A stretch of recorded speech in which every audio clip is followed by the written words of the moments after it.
Testing, testing, testing. Okay, that's a sound check. We're ready to go. Now, there is nothing that pieces together a video so perfectly than a load of beautifully written, crisply recorded voiceovers. Of course, mine are a sack of hot shiz, but that's YouTube. What do you expect? Nah, not really. I'm the best, of course.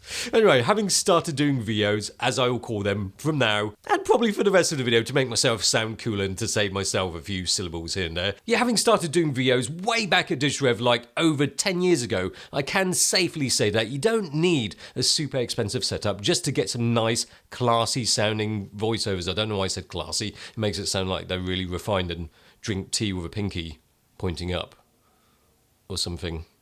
But anyway, you do need to start off with a good mic first. That much is obvious. Yeah, I just realised I'm holding the mic with a pinky in there. There's your classy VO right there. Anyway, don't think that you can get away with using your computer mic or iPhone to do voiceovers. Nothing great can happen if you always aim to get away with stuff, unless your career choice is a fugitive. Your VO audio should sound better than all your other audio in your video, so it should be isolated, clear, crisp. Basically, have a voice that will make everybody's ears tingle with excitement. I won't bore you by reeling off a load of mics that you should get, but check out this channel's official affiliate partner, Adorama, for not just cameras, lenses and lighting, but also their almighty selection of audio gear. Links are all in the description box below. Now, when you're looking at mics, you'll be looking at condensers or dynamics. I went for dynamic right here, and right here as well. This is a dynamic. Now, a condenser will sound a little better. It gives more details that will make one's voice fizzle and sparkle with the clarity and presence of an almighty voiceover god. But if you want that voice to be isolated, to get the best out of your VOs with a condenser, you need to do some other things like making sure your room is ready for recording audio.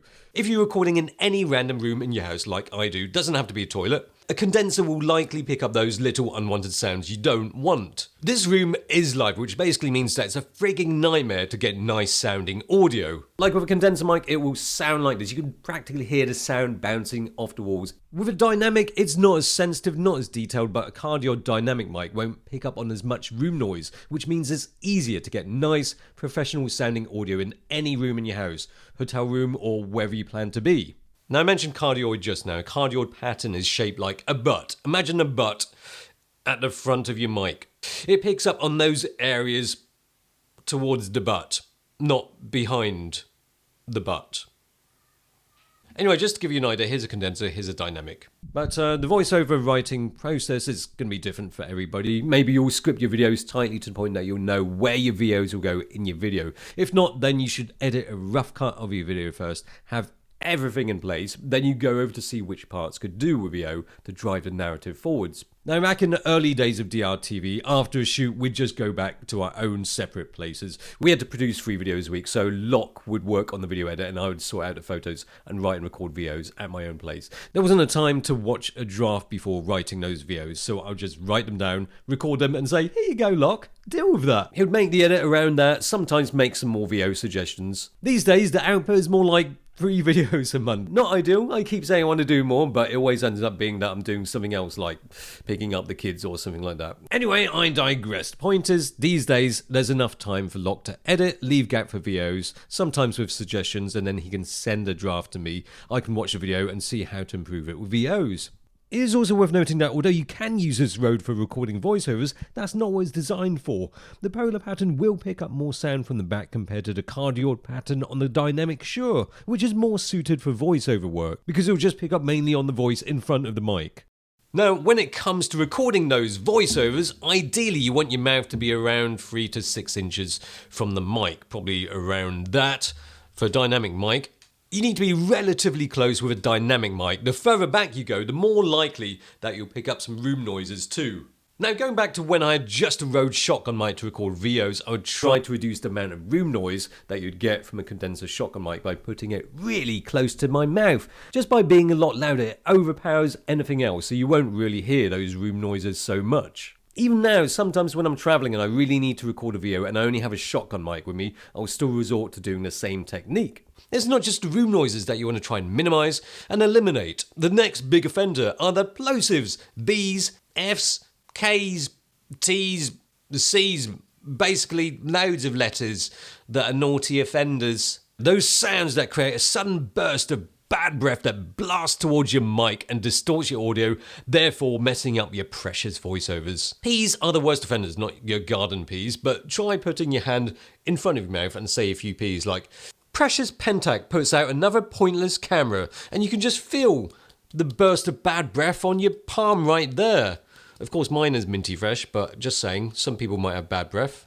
So what can you do? What can you do? What can you do? Well, get your pop filter. You can either get a fabric or metal one. They basically make those sudden bursts of air coming through your mouth less violent by putting something in between your mouth and the mic. Now, you're probably wondering why I don't have one right here. Well, I had one in Hong Kong, used it, didn't really like it, which is fine because it ended up getting moldy in that humid environment anyway. Why didn't I like it? Well, it's a big round thing that goes in front of the mic, maybe not as big as this and not as colourful, but I want to be reading the video that I've written and there's this big round thing in the way.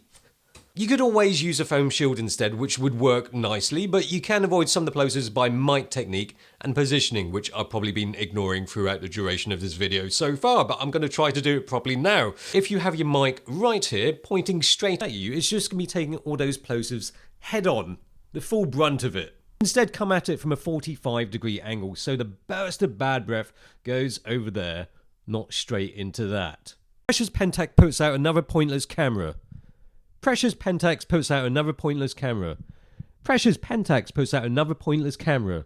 Also for videos, it helps to have it mounted instead of holding it because it might make some noises with the cables or if your rings touch the mic, things like that. So we've got one mounted up here. I mean, even when I'm putting the mic down, I can hear that the table is making some noise on the mic. So yeah, another thing is don't mess about with the table that the mic is mounted on. Okay, so here we go. Let's position this. So you could have the mic a little bit higher and from a 45-degree angle, because when you think about it, it's not likely that you can be looking upwards when you're recording those voiceovers. The voiceovers are written on your computer down there, so you'll be looking slightly down. So your bad breath, the burst of bad breath is going down there. Precious Pentax puts out another pointless camera. But on top of that, you just need to be mindful of how you're saying those plosives. You need to learn how to control the air coming out from your mouth when you're saying those P's or T's or B's or whatever. Precious Pentax puts out another pointless camera. Precious Pentax puts out another pointless camera. So absolutely, it is a must to use your headphones so you can refine that technique. And when you're recording voiceovers, you want it to be perfect, so be prepared to do another take. Even if you think the voiceover went alright, play it back. You might find out you don't like the intonation of a certain part or another part needs to be emphasized more. Also, there's nothing wrong with recording more than one take of the same voiceover because you can always splice them together or you can pick and choose the best from the different takes. And also, when you're recording a voiceover, you might make a mistake. Don't worry about it. Try that bit again and continue until the end. Try to finish the whole thing and then do another one. It might be just me, but if I make a mistake, then stop and start again. I sometimes find myself making more mistakes, and once that happens, I just end up getting a little frustrated at the repeated stop-start mistake thing. And that frustration will mess with the whole energy needed to make some nice sounding voiceovers. Anyway, I hope those tips were useful to get you making some classy videos. And one last shout out to Adorama, links down below in the description. See ya, subscribe, etc.